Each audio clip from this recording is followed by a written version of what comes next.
பிஜேபிக்கும் திமுகவுக்கும் போட்டி போடக்கூடிய சில கான்ஸ்டிடுவன்சியில் அதிமுகவுக்கு வேலையே இல்லை என்கின்ற நிலை இந்த 2024 வரப்போகுது. சென்ற முறை திமுக ஆர்ப்பரிக்கின்ற அளவுக்கு வெற்றி பெற்றதுன்னு நீங்கள் சொல்லுவீங்க. அது தவறு. காரணம் 2019 தான் அதுக்கு 3 லட்சம் வாக்கு 4 லட்சம் வாக்கு வித்தியாசத்தில் வெற்றி பெற்றது. ஒரு 50,000 பேர்கிட்ட கேள்வி கேட்டு பதில் வாங்கி குன்னத்தூரில் அவர் ஜெயிப்பார், இதில் இவர் ஜெயிப்பார் சொல்லலாம்.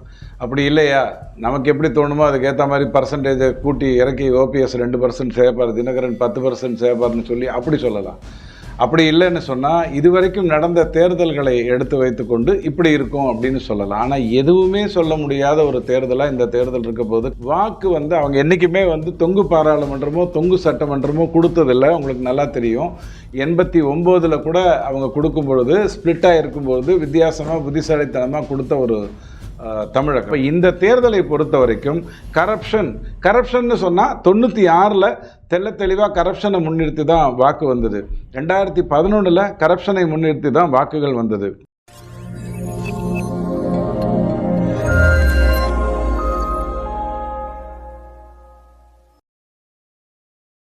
தாமரை நெஞ்சங்களுக்கு வணக்கம். ஒரு வித்தியாசமான ஒரு அனாலிசிஸ். தமிழகத்தில் 40 தொகுதிகளில் யார் வெற்றி பெற போகிறாங்க, எப்படி சொல்கிறது? ஒரு 50,000 பேர்கிட்ட கேள்வி கேட்டு பதில் வாங்கி குன்னத்தூரில் அவர் ஜெயிப்பார், இதில் இவர் ஜெயிப்பார் சொல்லலாம். அப்படி இல்லையா, நமக்கு எப்படி தோணுமோ அதுக்கேற்ற மாதிரி பர்சன்டேஜை கூட்டி இறக்கி ஓபிஎஸ் 2% சேர்ப்பார், தினகரன் 10% சேர்ப்பார்னு சொல்லி அப்படி சொல்லலாம். அப்படி இல்லைன்னு சொன்னால் இதுவரைக்கும் நடந்த தேர்தல்களை எடுத்து வைத்துக்கொண்டு இப்படி இருக்கும் அப்படின்னு சொல்லலாம். ஆனால் எதுவுமே சொல்ல முடியாத ஒரு தேர்தலாக இந்த தேர்தல் இருக்க போது. காரணம், முக்கோண தேர்தலாக வருது. 3 சித்தாந்தங்கள் வருது. திமுகவுக்கும் அதிமுகவுக்கும் ஒற்றுமைகள் இருந்தாலும் வேற்றுமைகள் உண்டு. அதிமுகவுக்கும் பிஜேபிக்கும் ஒற்றுமைகள் இருந்தாலும் வேற்றுமை உண்டு. திமுகவுக்கும் பிஜேபிக்கும் அடுத்த ஜென்மத்தில் கூட ஒற்றுமை இருக்க போவதில்லை. ஆக இப்படி ஒரு 3 சித்தாந்தங்களோட ஒரு தேர்தல் நடக்க போகுது. இந்த சூழ்நிலையில் யார் வெற்றி பெறுவாங்க, அதை எப்படி சொல்கிறது அப்படின்னு கேட்டால், தமிழகத்தில் 1977 கிட்டத்தட்ட ஒரு 17 தேர்தல்லையும் நீங்கள் பார்த்தீங்கன்னா தமிழகத்தை பொறுத்த வரைக்கும் வாக்கு அவங்க என்றைக்குமே தொங்கு பாராளுமன்றமோ தொங்கு சட்டமன்றமோ கொடுத்ததில்லை. உங்களுக்கு நல்லா தெரியும். 89 கூட அவங்க கொடுக்கும் பொழுது ஸ்பிளிட்டாக இருக்கும்பொழுது வித்தியாசமாக புத்திசாலித்தனமாக கொடுத்த ஒரு தமிழகம். என்றைக்குமே தொங்கு பாராளுமன்றம் கொடுத்ததில்லை. அப்படி இருக்கும் பொழுது தமிழகத்தில் இந்த 17 தேர்தல்களை வைத்துக்கொண்டு அண்ணாமலை என்கின்ற ஒருவர் வந்திருக்காரு. இது முக்கோண தேர்தல். தேசிய கட்சியாக மட்டும் பிஜேபி வரல. 2014 அது ஏற்கனவே வந்திருந்தது. 3வது அணி அப்படிங்கிற அடிப்படையில் வரல. 2016 அது ஏற்கனவே வந்திருந்தது. இது முக்கோண தேர்தல் அப்படிங்கிற அடிப்படையிலேருந்து நம்ம பார்க்கணும்னு நினைக்கிறேன். இந்த டீசர் மூலமாக உங்களுக்கு நான் சொல்ல வர்றது என்னென்னா, அடுத்த நாட்களில் ஒவ்வொரு நாளைக்கு ஒரு தொகுதி அப்படின்னு சொல்லி இந்த தொகுதியில் யார் வெற்றி பெறுவாங்க எப்படி சொல்கிறது. உதாரணத்துக்கு ஒரு ஹீரோ வர்றாரு. 1977 எம்ஜிஆர் வந்த உடனே எல்லா தொகுதியும் எம்ஜிஆருக்கு ஓட்டு போச்சா? இல்லை. சில தொகுதிகள் அவரை மறுதளிச்சது. சில தொகுதிகளில் 170 வாக்கு வித்தியாசத்தில் அதிமுக வென்றது அல்லது திமுக வென்றது. அப்படி 77 அந்த மாதிரி ஓட்டு போட்ட கட்சி யார், அதை நம்ம பார்க்கலாம். அது என்ன சொல்லும்னா, அண்ணாமலை என்பவர் இப்பொழுது வந்திருக்கிறார். அண்ணாமலையை அதே தொகுதிகள் ஏற்கும் என்றால் இந்த தொகுதியில் பிஜேபி வெற்றி பெறும் என்று சொல்லலாம். அண்ணாமலை அவர்களையும் எம்ஜிஆரையும் நீ ஒப்பிடுகிறாயான்னு சொன்னால் ஒப்பிடுவதற்கான வேலையே இல்லை. ஒரு புது ஹீரோ வராரு, அந்த ஹீரோவை ஹீரோவாக ஏற்றுக்கொண்டால் 77 அதிமுகவில் எம்ஜிஆர் வரும் பொழுது அவர் அரசியலில் ஏற்கனவே இருக்கிற ஒருத்தர் தான் திமுகலேருந்து வெளில வந்திருக்காருங்கிற ஒரு சௌரியத்தோடு அவர் வந்தார். ஆனால் அண்ணாமலையை பொறுத்த வரைக்கும் யாத்திரையை சென்றிருக்கிறார். இந்த மாதிரியான ஒரு வித்தியாசமான ஒரு அணுகுமுறைக்கு வர்றார். ஒரு நேர்மையான மனிதராக பார்க்கப்படுகிறார், எளிமையான மனிதராக பார்க்கப்படுகிறார். அந்த வகையில் அவரை எம்ஜிஆரோடு ஒப்பிடலாம் அப்படிங்கிற அடிப்படையில் நான் உங்களுக்கு சொல்கிறேன். ஆன்டி இன்கம்பன்சி எதிர்வாக்கு அப்படிங்கிற அடிப்படையில் ஓட்டு போட்ட தேர்தல் அப்படின்னு சொன்னால் 2006 தமிழகத்தில் ஓட்டு போட்டிருக்கு. 2011 2016 இந்த 3 தேர்தலில் அந்த தொகுதி யாருக்கு ஓட்டு போட்டுச்சு அப்படிங்கிற அடிப்படையில் நம்ம பார்க்கலாம். அனுதாபம் என்று ஒன்று வந்தால் 1991 அனுதாபம் வந்தது. 1984 இந்திரா காந்தி அவர்கள் இல்லை என்ற போது ஒரு அனுதாபம் வந்தது. அனுதாபத்தின் அடிப்படையில் அந்த தொகுதி யாருக்கு ஓட்டு போட்டது அப்படிங்கிற அடிப்படையில் பார்க்கலாம். அப்போ இந்த தேர்தலை பொறுத்த வரைக்கும் கரப்ஷன் சொன்னால் 96 தெல்ல தெளிவாக கரப்ஷனை முன்னிறுத்தி தான் வாக்கு வந்தது. 2011 கரப்ஷனை முன்னிறுத்தி தான் வாக்குகள் வந்தது.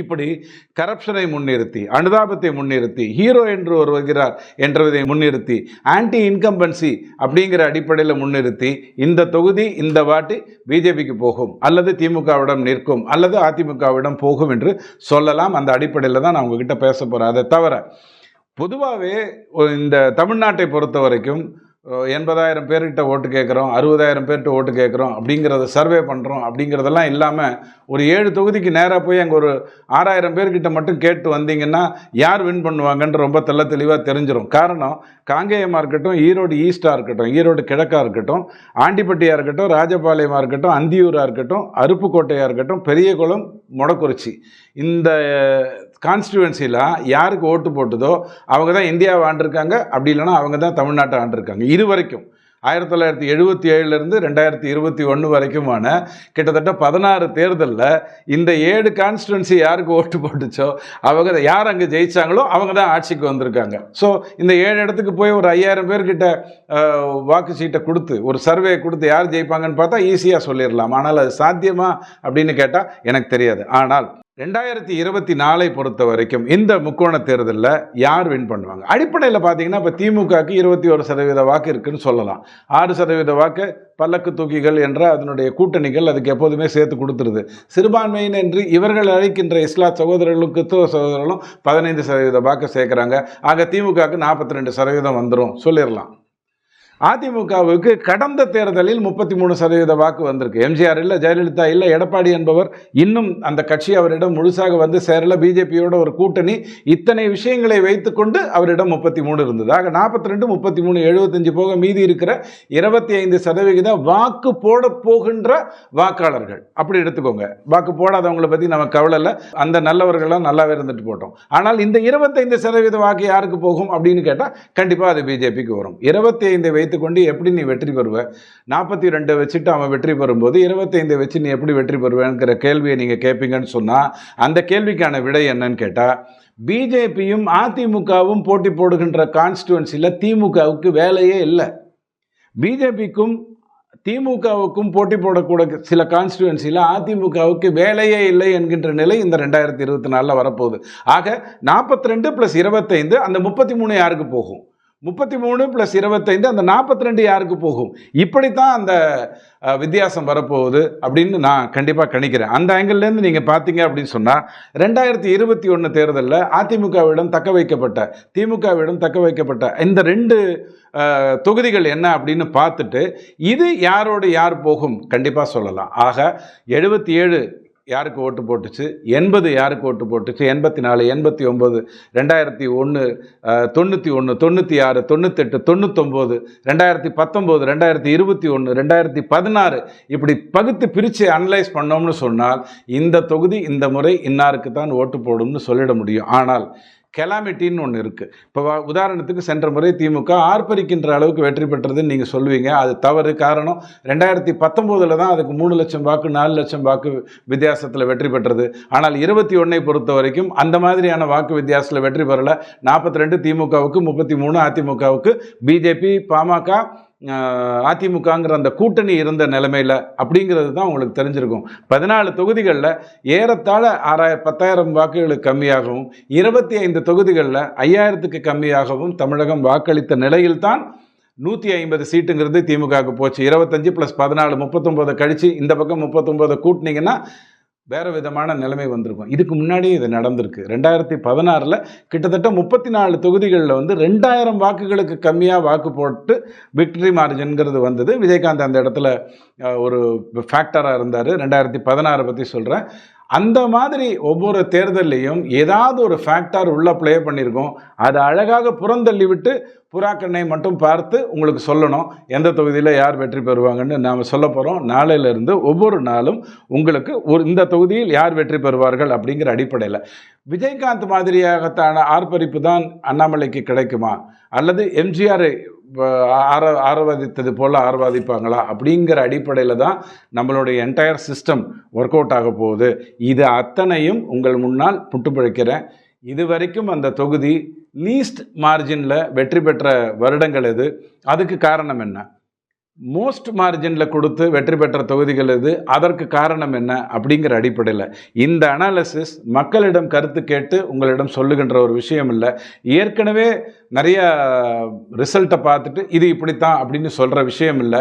புது மாதிரியான விஷயமா உங்ககிட்ட சொல்ல போகிறோம். அது என்னன்னு சொன்னால், இந்த எல்லா தேர்தலுமே ஒரு கேள்விக்கு பதில் சொல்லியிருக்கு அப்படிங்கிற அடிப்படையில் நம்ம கொண்டு வர முடியும். ஒவ்வொரு தேர்தலின் ரிசல்ட்டையும் ஒரு கேள்விக்கு பதில் சொன்னதாக நம்ம கொண்டு வர முடியும். 77 எம்ஜிஆர் வேணுமா வேண்டாமா, 80 எம்ஜிஆர் தொடர வேண்டுமா தொடர வேண்டாமா. எம்ஜிஆர் அவர்களையே 77 அத்தனை தொகுதிகளும் ஏற்றுக்கொள்ளவில்லை, 80 தான் ஏற்றுக்குச்சு. அதே மாதிரி அண்ணாமலை அவர்களை 2024 ஏற்றுக்கிட்டு 2026 தான் ஒத்துக்க போகுதான்னு கேட்டால் தெரியாது. ஆக இந்த மாதிரி 77, 80, 84 அனுதாப வாக்கு, 89 தமிழகத்தில் ஸ்பிளிட்டாக இருந்தது. காங்கிரஸ் தனியாக நின்றது, வழக்கம் போல் திமுக கூட்டணியில் இருந்தது, அதிமுக தனியாக நின்றது. 89 எப்படி ஓட்டு போட்டுச்சு? 91 அப்படிங்கிறது அனுதாப அலை. அதை வச்சு அந்த 91 அனுதாப அலை வரும்போது 50,000 வாக்கு வித்தியாசத்தில் ஒரு தொகுதி ஓட்டு போட்டுச்சு அப்படின்னு சொன்னால் அந்த தொகுதி இந்த வாட்டி என்ன பண்ணும்னு நம்மளால் சொல்ல முடியாது.